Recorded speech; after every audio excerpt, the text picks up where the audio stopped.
My name is Vina M. Wilson, licensed clinical social worker in Las Vegas, Nevada, coming at you with a very important message. What is the message about?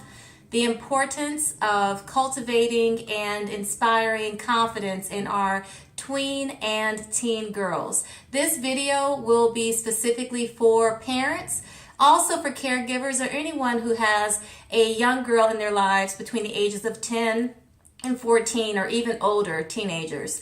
It is a fact that adolescence is one of the more difficult developmental stages for us to go through as humans.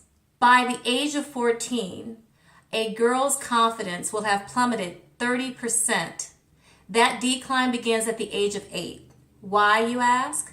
Well, as we get older, there are expectations for us to gain more independence. We have greater exposure to more people. We transition from elementary school to middle school. Student bodies get bigger. Different personalities are in the mix. It can be very, very stressful to make that transition from going to elementary school to middle school and, of course, to high school.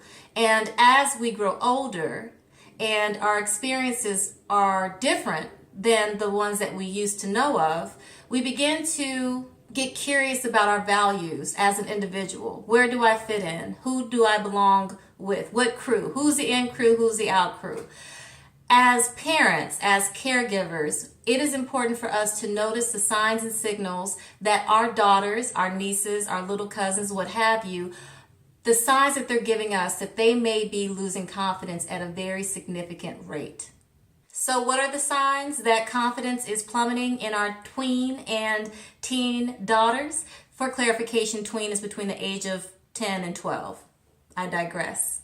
A couple of cues: afraid to take risk, also worried about doing new things, starting new things. An additional thing to be mindful of is their fear of failure. Some ideas about trying new things. Our daughter may be very interested or has always expressed this interest in being a cheerleader. And when tryouts come about in middle school, she may have this huge level of anxiety that is so encapsulating and so debilitating to where she will put aside the thing that she always had interest in doing out of fear that she would not be accepted by the group, or that she will make a nuisance out of herself, etc., etc., etc. Another idea is our daughter may want to meet a group of girls who she hopes to have something in common with.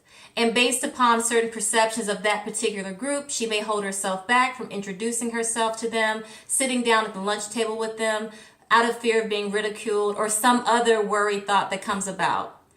When we get older, when we transition from being a child to being an adolescent, our brains change. We, female body people, naturally, data suggests, we have a tendency to ruminate. We have a tendency to overthink. We have a tendency to be very anxious. And those items that I just named is an additional debilitating factor in our confidence. So, with all those things in mind, it is so important to assist our daughters, our younger cousins, our nieces, to do it scared. Even though you're afraid of something and you're having the worry thoughts, all those things are valid. The only way, the most important and impactful way to create transformation and really gain a sense of resilience and mastery is to do that thing that you're scared of anyway. I have 4 ideas for you that I'd like to offer. Number 1, it's important for our tween and teen girls to trade their comfort zone for the danger zone. Now, in no way am I suggesting that we encourage young girls to do anything that could be life-threatening or otherwise catastrophic, not in the least. What I am saying is that if she does have an interest or always had an interest in doing something that seemed cool to her, find out what that's about. Speak to your daughter, younger cousin, what have you, about what exactly their fear is with trying out this new thing. With her, consider making a worst possible outcomes list. What is the worst thing that could happen? And if the worst thing happens, what are ways to problem solve it? The keys to building confidence include the willingness to take risks, the willingness to fail, and failure is a part of life. The healing that comes out of that, experiencing that emotion from the risk-taking and the failure, experiencing those emotions. And from doing those things, we grow resilient as a result. This is true for adults. This is true for young girls. Invite her to trade her comfort zone for the danger zone. The comfort zone gets us nowhere. It's nice and comfortable, but after a while it gets kind of boring and lame. Number 2, take the fear out of failing. As I mentioned a moment ago, failure is inevitable. Most of us learn how to walk. And at some point, even once we master walking, we're probably going to fall down for various reasons. I say that to say this. Failure is inevitable. There is a greater possibility at failing at something the more times we take risk. And as I mentioned, the more risk that we're willing to take, we have the possibility for things to go really well. That builds our sense of mastery, our sense of resilience. And when we do fail, we're able to bounce back quicker. Take the fear out of failure. How do we do this? Let's say when the failure happens, instead of as parents, as caregivers, talking to the kid, like of course we want to be validating because validation really helps us feel better. Instead of finding out like, okay, you failed this test, what did you do wrong? How come you didn't do better? Doing all those things as soon as the tween or teen tells you about it, hold validating space for them. Encourage them to do something that will distract their mind for 30 minutes or so. Go walk the dog, go listen to music, go do something pleasant, go color. When we are in the unpleasant emotional state that comes after a failure, the amygdala, the fear center, our emotions are on fire. That does not give us the opportunity to do skillful problem solving. So once our tween or teen girl has calmed down a little bit by distracting herself from that thing that did not go the way that she wanted it to, go back to her and have a conversation, a validating one, and figure out ways together that she can problem solve in the future. Okay, you failed the test. It stinks. It doesn't feel good. I know you really wanted to get a higher score. What do you think you could have done differently to help with improving the score? Is there anything that you could do now to increase your grade? That way, you and that young lady can have dialogue. I slipped. I failed. I got back up. I'm feeling stronger. I'm moving forward. That previous incident did not hold me down. It was unpleasant, but it was not the end of my life as I knew it. Number 3. Help her learn how to retrain her brain. I don't know if I mentioned this before, but it bears repeating if I did. When we are in the developmental stage of adolescence, female-bodied people, data has found that we tend to ruminate quite a bit. That is when our brain gets on the hamster wheel and does the worry thought thing. I know all about that, trust me.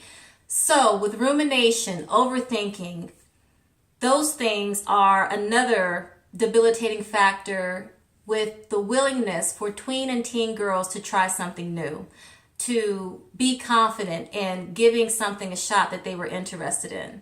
So because the brain sometimes is like a machine and will just fire off information that's helpful or fire off information that's not helpful, it's important to help our daughters, younger nieces, younger cousins, know that sometimes our brain will give us unhelpful information. Just because the brain is saying that you are going to suck at doing something does not mean that it is a fact. Teaching someone to notice that their brain can be thinking worst case scenario, that their brain could be catastrophizing a situation, will empower them to check the facts on that. Just because my brain is thinking it, is that actually guaranteed to happen? You'll find that that's not necessarily the case. So once that young lady has noticed that she's having an unhelpful thought that is creating a sense of anxiety within her, here's a great tool to do with your young daughter, cousin, etc., etc. Teaching her how to retrain her brain with the maybe story. Let's say that the young lady gave a presentation and she totally stuttered and mumbled and just did not do as skillful as she wanted to do. She may have this devastating fear of getting back up and speaking in front of her class again. The maybe story could go like this. Maybe not everybody noticed that I stuttered as much as I did. Maybe stuttering does not mean I'm going to fail that presentation. Maybe somebody will go up after me and do way worse. Maybe. The maybe story will decrease some of that anxiety, decrease some of that worst case scenario thinking that the brain does, and allow that young girl to feel willing and safe enough to give that thing another shot. Number 4, show her how it's done. Even though I'm talking about tween and teen girls being anxious, being afraid to try new things, everybody experiences fear, some more than others. When speaking with your daughter or that young lady who is special in your life, share with her times where you experienced a failure, how you were able to bounce back from it and push forward. If you happen to have a presentation coming up at work or some project that's very important and meaningful to you, talk to her about it if you're anxious. She could have this experience of anxiety being normal, anxiety making sense, and she can help you with problem solving. With her ability to help you with problem solving your particular issue, of course, we want it to be an age appropriate issue or concern that you're anxious about that you're sharing with this young girl. If she can give you ideas for problem solving, not only will she have a sense of mastery, she'll also internalize her own problem solving that she gave to you. So when she runs into a rough patch, she can call on her own encouragement to help her navigate through that situation successfully. So in closing, it is important for tween and teen girls to combat that fear that they experience due to their confidence plummeting during their adolescent stage. We would do well to encourage young girls to embrace the bumps that they're going to experience in life. By embracing the bumps that they will experience in life, they will gain resilience, they will gain a sense of mastery, and they will have the ability to navigate situations even more skillfully than they had any idea that they could do. I hope that you found this information helpful. I appreciate you for watching this video. Please like this video, email me, contact me to let me know what other content that you would be interested in hearing about from me. And if this is the last time that we connect, I do again appreciate your time. I wish for you to have a phenomenal day. And until next time, peace.